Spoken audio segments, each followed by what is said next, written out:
श्री स्वामी समर्थ दत्तश्री किचनमध्ये तुमचे स्वागत आहे। आज आपण आपल्या किचनमध्ये बनवणार चटपटीत केळ्याचे काप। तिथे मी कच्ची केळी घेतलेले, ते आपल्याला सोलून घ्यायचे आहे, त्याची साल काढून घ्यायची आहे।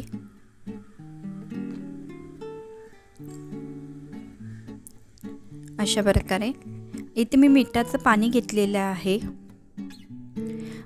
आता आपण जे कटर यूज करतो ना, त्याने हे काप हे करून घ्यायचे, स्लाइस करून घ्यायचे आहेत।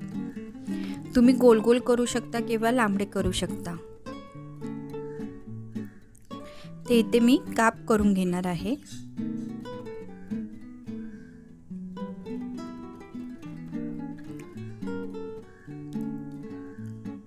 अशा प्रकारे काप करून घ्यायचे। इथे दही घेतलेलं आहे फेटलेलं, त्याच्यामध्ये आलं लसूण पेस्ट टाकायचे आहे, धना पावडर, जिरा पावडर, गरम मसाला, थोडीशी हळद, तिखट थोडंसं, आणि इथे लाल मिरची पावडर घेतलेली आहे काश्मीरी, कसुरी मेथी टाकायची आहे, मीठ टाकायचं चवीनुसार आणि फेटायचं आहे। इथे मी राईचं तेल वापरलेलं आहे, हाफ TSP, ते टाकून फेटून घ्यायचं आहे। केळ्याचे काप आहेत ना, ते चाळणीवर काढून नितळून घ्यायचे आहेत। 2-3 मिनटं मिठाच्या पाण्यात ठेवा आणि ते साईडला काढून घ्या। तर चाट मसाला किंवा लिंबूचा रस तुम्ही टाकू शकता यामध्ये। तिथे मी थोडासा चाट मसाला टाकलेला आहे। आता हे सर्व मिश्रण केळ्याच्या कापामध्ये काढून घेऊन छान चोळून घ्यायचं केळ्याच्या कापांना।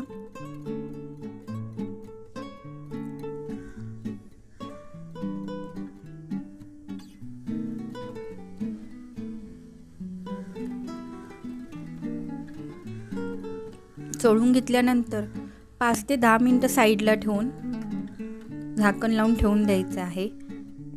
त्याच्यानंतर काढून थोडंसं बेसन भुरभुरायचं आहे वरती।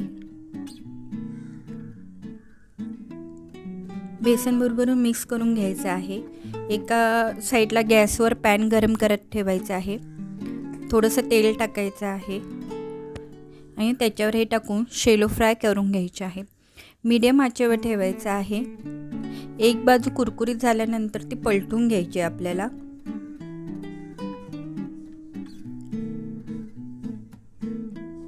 ते मी तव्यावर पसरून घेतलेले आहेत, मीडियम आचेवर आहेत। एक बाजू झाल्यानंतर आपल्याला ते परतून घ्यायचे आहेत।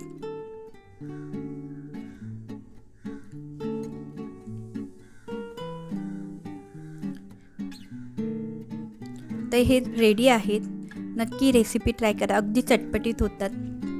आणि जर आवडले असेल नक्की लाईक करा आणि शेअर करा आणि माझ्या चॅनलला सबस्क्राईब करा। थँक्यू।